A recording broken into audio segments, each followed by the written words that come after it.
જય શ્રી કૃષ્ણ, જય માતાજી. કેમ છો બધા? મજામાં? તો સ્વાગત છે તમારા બધાનો નવા વિડીયોમાં. અને આજે છે 15મી ઓગસ્ટ, તો તમને બધાને પણ 15મી ઓગસ્ટની હાર્દિક શુભકામના. અને આજે અમારી ગામમાં અહીંયા પ્રાથમિક શાળાએ કાર્યક્રમ છે તો હું અને મિસુબેન હમણાં કાર્યક્રમ જોવા જવાના છીએ. જય શ્રી કૃષ્ણ, જય માતાજી. હું મમ્મી ભેગી જાઉં છું સ્કૂલે, પ્રાથમિક શાળાએ. અને 15મી ઓગસ્ટ હોય કે ગમે હોય તો એમાં હાઈ સ્કૂલે હોય. હા, ક્યારેક હાઈસ્કૂલે કાર્યક્રમ હોય, ત્યારે પ્રાથમિક શાળા આવે. આજે વખતે પ્રાથમિક શાળા છે એટલે હું ને મિસુબેન છે અહીંયા કાર્યક્રમ જોવા જાય છે ને એવું હોય છે તો એનું થોડું ઘણું તમને બતાવશું. કેમ મિસુબેન આજે સ્કૂલે રજા છે, એને એની સ્કૂલે કાલે 15 ઓગસ્ટનો કાર્યક્રમ ઉજવાઈ ગયો અને મિસુબેનને કીધું પણ ડાન્સ ઓફિશિયલ કરી લીધો એટલે એને તો કાર્યક્રમ પૂરો થઈ ગયો. એને તો કાર્યક્રમ પૂરો થઈ ગયો અને આજે હવે અમે જઈએ છીએ સ્કૂલે અને હાલો હવે અમે સ્કૂલે જઈ આવીએ, કાર્યક્રમ જઈ આવીએ. કેમ મિસુબેન? અને મિસુબેન જો આજે સરસ મજાના તૈયાર થઈ ગયા છે અને આજે વ્હાઈટ ટી શર્ટ પહેર્યું હતું. કેમ? કાલે વ્હાઈટ પહેર્યું હતું, આજે વ્હાઈટ પહેર્યું છે અને હવે અમે જઈએ સ્કૂલે. જો હું અને મિસુભાઈ સ્કૂલે આવી ગયા છીએ અને અહીંયા ધ્વજવંદનનો કાર્યક્રમ ચાલુ થઈ ગયો છે અને હમણાં થોડીક વારમાં બધે કાર્યક્રમ ચાલુ થઈ જશે તો તમને કાર્યક્રમ બધાય બતાવશું.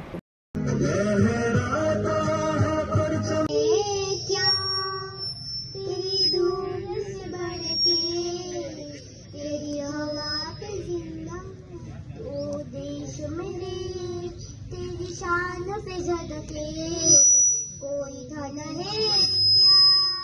तेरी धूल से भर के, तेरी धूप से भूषण, तेरी हवा पे जिंदा, तू बाग है मेरा, मैं तेरा ભાઈઓ તથા બહેનો, આજે હું તમને 78મા ગણતંત્ર દિન નિમિત્તે આઝાદીના શહીદોને શ્રદ્ધાંજલિ આપવા ભેગા મળ્યા છીએ. આજે હું તમને સ્વામી વિવેકાનંદ વિશે કહેવા માંગુ છું તો આપ સૌ શાંતિથી સાંભળશો તેવી મારી નમ્ર વિનંતી. સ્વામી વિવેકાનંદનો જન્મ કલકત્તામાં 12 જાન્યુઆરી 1863ના રોજ થયો. તેમની માતાનું નામ ભુવનેશ્વરી દેવી અને પિતાનું નામ વિશ્વનાથ દત્ત હતું. તેમના માતાશ્રીના મહાન ભક્ત હતા. નરેન્દ્રનાથની એક જ ધૂન હતી, મારે ઈશ્વરને જોવા છે.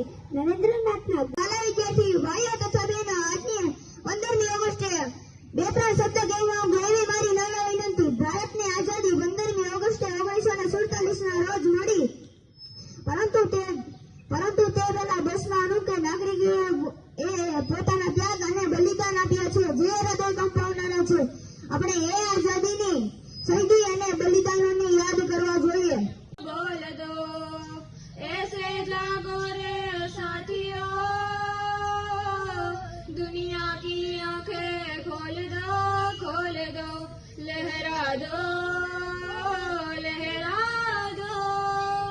ज़रकशी का परचम लहरा दो, गर्दिश में फिर अपनी सरज़मीं का परचम लहरा दो,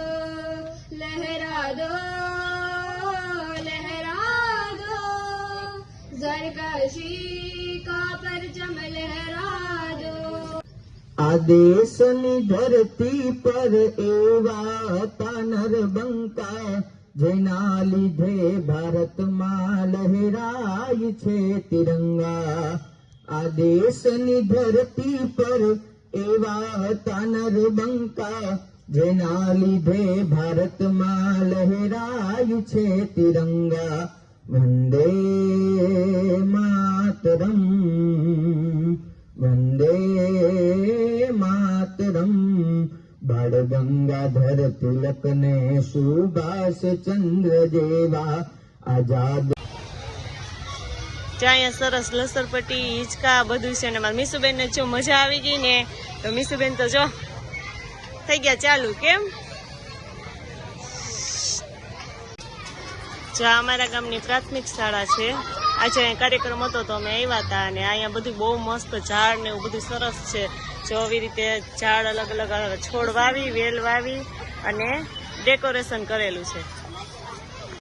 જો હું ને મિસુબેન સ્કૂલેથી કાર્યક્રમ જોઈને આવી ગયા છીએ અને મારી મમ્મી હું આવી તો શાક સુધારે છે તો એને જો ગુવાર બીટી લીધો ને એક બટેટું એકાદા બે નાખવા છે તો હું હવે બટેટું સુધારી નાખું ને પછી અહીંયા લસણ ખોલી નાખું અને આજે મરચાં સુધારવાના બાકી છે, મરચાંનો સંભારો કરવો છે. એને જો આજ જવું છે બહાર રાખડી બાંધવા માટે જવું છે, રક્ષાબંધન તો હજી વાર છે પણ એ કે હું પેલા બાંધી આવું કારણ કે રક્ષાબંધન હતી તો મારે જવું હોય એટલે એ પેલા રાખડી બાંધી આવે એને ત્યાં નજીક જ છે એટલે એ રાખડી બાંધવા જો હમણાં અત્યારે સામે હું આવી ગઈ એટલે અને પછી રાખડી બાંધી નાખતા રહે પછી અમે જવું રક્ષાબંધન ઉપર. અમારે જો અહીં બારોબાર છે ને દરવાજાની બહાર કેટલું બધું ઘાસ ને ઉગી ગયું છે ને તો પ્રિન્સભાઈ પહેલી વખત ટ્રાય કરે છે દવા છાંટવાનું. ગાય ને આવડે કે નહીં તો જઈને પંપ ચડાવી લીધો ખંભે અને હવે એ કે લઈ મમ્મી હું જ દવા છાંટી દઉં. તો હવે જો એ બધી ઘાસ છે ને દવા છાંટી દઈએ એટલે ઘાસ અત્યારે ભરી જાય કે ચોમાસામાં તો બહુ બધું ઘાસ થઈ. જો હું પહેલી વાર દવા છાંટી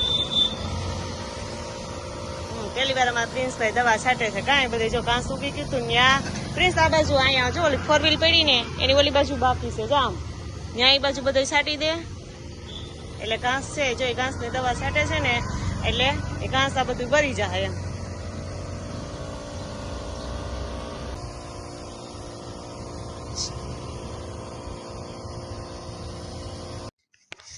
તો જો આજે આખો દિવસ તો મીસુબેન ઘરે નહોતા કા બહાર ગયા હતા એટલે અમારે મીસુબેન કે ઘરે હતા નહીં આખો દિવસ છે મારે કામમાં વયો ગયો અને સવારે તો અમે સ્કૂલે બધું કાર્યક્રમ ને જોવા ગયા હતા અને અત્યારે તો સાંજ પડી ગઈ અને કાલે મારે છે શુક્રવાર જીવંતિકામાં શુક્રવાર એવો છે ને હું મારી બધી અત્યારે તૈયારી કરતી હતી કે બધું અત્યારે તૈયાર કરી લો એટલે પછી કાલે સવારમાં મારે એનું માતાજીનું સ્થાપન કરવું હોય તો મોડું ન થાય. તો જો હું બધું કરતી હતી ને તમારા દોઢ બેન બેસી ગયા છે કા અને તો હાલ આ સાથે આજનો વિડીયો પણ અહીંયા પૂરો થાય છે. જો અમારો વિડીયો તમને ગમ્યો હોય તો લાઈક કરજો, શેર કરજો અને જો ચેનલના નવા હોય તો સબસ્ક્રાઇબ કરવાનું ભૂલતા નહીં. આવજો.